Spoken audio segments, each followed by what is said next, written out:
Na nossa aula de hoje, nós vamos trabalhar hidrosfera e sociedade. Iremos compreender a importância da hidrosfera em vários setores que compõem a nossa sociedade. Vamos lá então? A hidrosfera corresponde a toda parte líquida contida no planeta. Os oceanos são responsáveis por 97,4% de toda a água. Isso significa que cerca de 2/3 da superfície do planeta são cobertas por oceano. Já as águas continentais possuem um percentual bem inferior, sendo encontrada nos rios, lagos, estado líquido, nas geleiras, estado sólido, que por sinal é a maior presença da água doce, os aquíferos, os lençóis freáticos, por fim, as águas contidas na atmosfera, que apresentam em forma de vapor, dando origem às precipitações. Como podemos perceber, menos de 3% da água do planeta é apropriada ao consumo humano, água doce, e desse total, uma parcela também muito pequena está disponível em rios e lagos de fácil acesso. O Brasil apresenta um grande potencial hídrico, contudo, com 12% de toda a água disponível para o consumo humano no mundo. Porém, a maior parte desse total, 84%, fica nas regiões Norte e Centro-Oeste, as quais abrigam a menor parcela da população total do país. Já as regiões que concentram a maior parte da população, Sul, Sudeste e Nordeste, detêm apenas 16% do total de água doce disponível para consumo. Hidrosfera e sociedade. Como vimos na nossa aula anterior, a água do nosso planeta passa por diferentes estágios em um processo que leva à sua purificação, chamada de ciclo da água. No entanto, a atividade humana sobre a superfície terrestre interfere nesse processo natural de várias maneiras, reduzindo drasticamente tal capacidade de purificação. Os principais fatores que elevam o custo da água potável são a drástica redução de fontes naturais. Os principais fatores que elevam o custo da água potável são a drástica redução de fontes naturalmente limpas, a elevação do custo para a purificação de forma artificial, o consumo cada vez maior, as perdas ocasionadas por vazamento e a ineficiente manutenção do sistema de distribuição. De acordo com a Agência Nacional das Águas, ANA, mais da metade dos municípios brasileiros pode ter problemas de abastecimento ainda nesta década. Um dado bastante alarmante, pois afetará grande parte da população brasileira. Esse problema não ocorre apenas no Brasil. Segundo dados da Organização das Nações Unidas, a ONU, diversos países sofrem escassez de água. Soma-se a isso o fato de que, em muitos deles, o consumo de água por pessoa é elevado. Países como a Dinamarca promovem um aumento do custo da água tratada para a sua população, como forma de obrigar as pessoas a economizar. Desse modo, em 10 anos, o consumo médio do cidadão dinamarquês baixou 30 litros por dia. No Brasil, o consumo médio de água por habitante está bastante além do recomendado pela ONU, chegando a quase 200 litros por habitante dia. Água na agricultura. A produção agrícola é a atividade humana que mais utiliza a água doce, cerca de 70% do total. Isso demonstra a importância desse recurso nas zonas rurais e indica a necessidade de estudos para aperfeiçoar seu uso nos diversos setores agrícolas.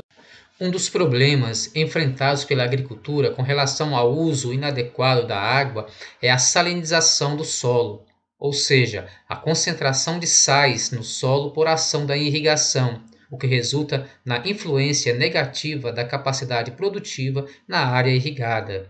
Quando a água é originada da chuva, não apresenta sódio, uma vez que passou pelo processo de destilação durante o ciclo hidrológico. Porém, quando provém de um sistema de irrigação, pode ocorrer o aumento da concentração desse elemento. Este, aos poucos, acumula-se, comprometendo a produtividade da terra. A água nos grandes centros urbanos. Os centros urbanos representam os principais focos de problemas relacionados ao abastecimento de água.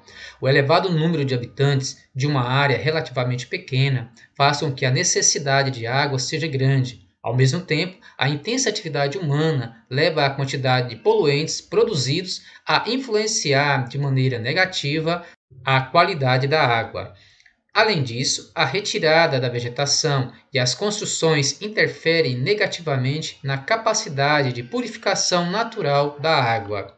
Muitas vezes, os rios que cortam os grandes centros urbanos são usados para despejo de esgoto doméstico e industrial. Além disso, seus leitos são pavimentados a fim de evitar ou recuperar seu processo de assoreamento, ampliar sua capacidade de drenagem e diminuir a ocorrência de inundações. Água para gerar energia.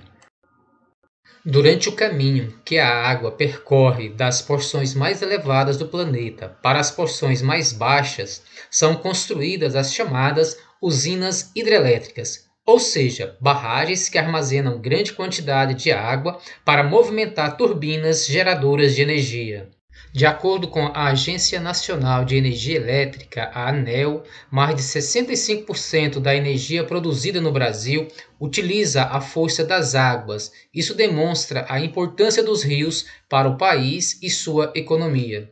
A energia hidrelétrica também pode causar problemas ao ambiente, pois para a construção de barragens e formação de reservatórios de água, é necessário inundar áreas, sendo preciso remover a população local. Como ponto positivo, algumas dessas represas acabam se tornando espaços de lazer, transformando-se em atrativo turístico nos municípios onde estão instaladas.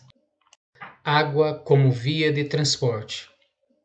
Desde os tempos mais remotos, os corpos de água são utilizados como via de navegação para o transporte aquaviário, que pode ser classificado como marítimo quando efetuado em mares e oceanos, ou hidroviário quando realizado em rios, lagos e hidrovias. Esse tipo de transporte é o mais barato, em decorrência de sua grande capacidade de carga e também do baixo uso de combustíveis, quando comparado com os transportes aéreo e com o rodoviário. Para superar os desníveis existentes no terreno, isto é, entre os trechos navegáveis, constroem-se as eclusas, espécies de grandes elevadores que utilizam um sistema de comportas e bombas. A eclusa atua como um verdadeiro elevador aquático, ajudando navios a transpor rios ou canais onde existe desnível no terreno. Esse desnível pode ser provocado pela construção de uma barragem ou uma hidrelétrica, por exemplo. A eclusa nada mais é que uma grande câmara de concreto com dois enormes portões de aço. Depois que o navio entra, os portões são fechados. Quando a embarcação passa do ponto mais baixo para o mais alto, a água entra e eleva o navio. Quando o caminho é o inverso, a água escoa e a embarcação desce. O truque desse estranho elevador é a tubulação, por onde a água entra e sai. O segredo está nas válvulas. A eclusa funciona sem necessidade de bomba e nenhuma energia é gasta para erguer o navio.